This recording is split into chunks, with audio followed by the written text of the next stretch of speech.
Hello and thanks for joining us from our studios in Israel. I'm Aaron Porras, here with ILTV's morning briefing. Explosive developments are in Syria just now. An Iranian base in Syria known as the T4 has just been hit with deadly airstrikes, killing 14 people. Iranian nationals have been confirmed among the dead, and American forces were initially blamed for the attack, but in a shocking twist, Russian military now says Israeli jets conducted the airstrikes. Russia's defense ministry says that the two F-15 jets belonging to Israel's Air Force conducted the attack from Lebanese airspace, believed to be a common Israeli tactic. At this time, it's believed that Syrian air defenses shot down 5 of the 8 missiles fired at the base, and that the 3 remaining missiles successfully made impact along the western part of the base. This T-4 base is the same one Israel is believed to have attacked in the past, most recently this past February, in response to an Iranian drone that breached Israeli airspace. Sources initially pinned the attack on American forces, most likely because President Trump just yesterday threatened a big price to pay for Syria's deadly use of chemical weapons against its own civilians. Despite this threat, however, the Pentagon immediately refuted claims that U.S. troops were behind the airstrike. Syria's regime has since backed Russia's claim that Israel is indeed responsible, and the Israeli army as policy does not comment on any alleged military matters such as these. It's the middle of the second week out of Hamas's planned 6-week-long protests along the Gaza border with Israel, and while the number of Palestinian protesters has died down a bit, there doesn't seem to be any sign of it ending. With the death toll rising to at least 27 and the injured in thousands, the International Criminal Court is now warning that the actions on both sides of the fence could amount to war crimes. According to ICC Chief Prosecutor Fatou Bensouda, quote, "Violence against civilians in a situation such as the one prevailing in Gaza could constitute crimes under the Rome Statute of the International Criminal Court, as could the use of civilian presence for the purpose of shielding military activities," end quote. Israel's foreign ministry declined to comment, but it is worth noting that the IDF fully investigates nearly all accusations of war crimes. Further, Defense Minister Avigdor Lieberman rejects the ICC's calls for investigation, even calling into question the ICC's jurisdiction over Israel at all.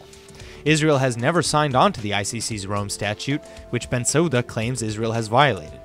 But the ICC says they do have jurisdiction since they've signed with the Palestinians, and the IDF regularly acts in Gaza and the West Bank.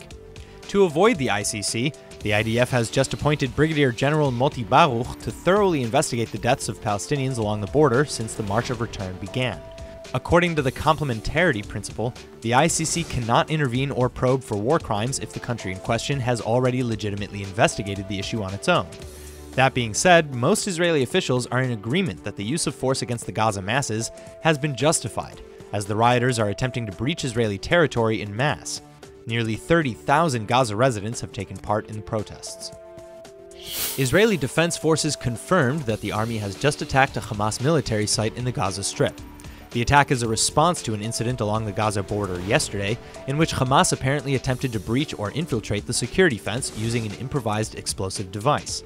At the time of the incident yesterday, the IDF confirmed 3 suspects from Gaza breaching the fence. Army tanks responded to the infiltration by firing artillery, prompting the suspects to apparently retreat back into the strip. The situation, however, warranted further investigation, at which time security forces realized that the fence was, in fact, targeted with an IED. The army considers any threats to the security barrier an open threat to Israel's sovereignty and has demonstrated that it will act with appropriate measures accordingly. This comes after the second weekend of the Hamas-orchestrated March of Return protest. Israel says the demonstrations, however, are merely a smokescreen for Hamas terror attacks against the Jewish state. Indeed, the clashes between tens of thousands of Palestinian protesters and Israeli troops have been some of the bloodiest in quite some time. At this time, 27 Palestinians have been reported killed in these clashes.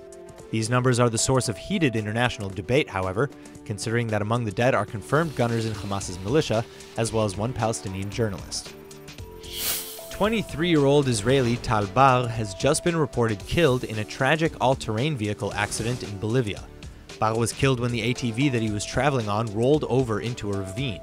Israeli officials are now working together with Peru to transport the body back to Israel, as Bolivia canceled diplomatic relations with Israel in 2009, calling the treatment of Palestinians a, quote, genocide. Bar, along with a few of his childhood friends, were traveling across South America as part of a long-awaited trip planned years ago in high school.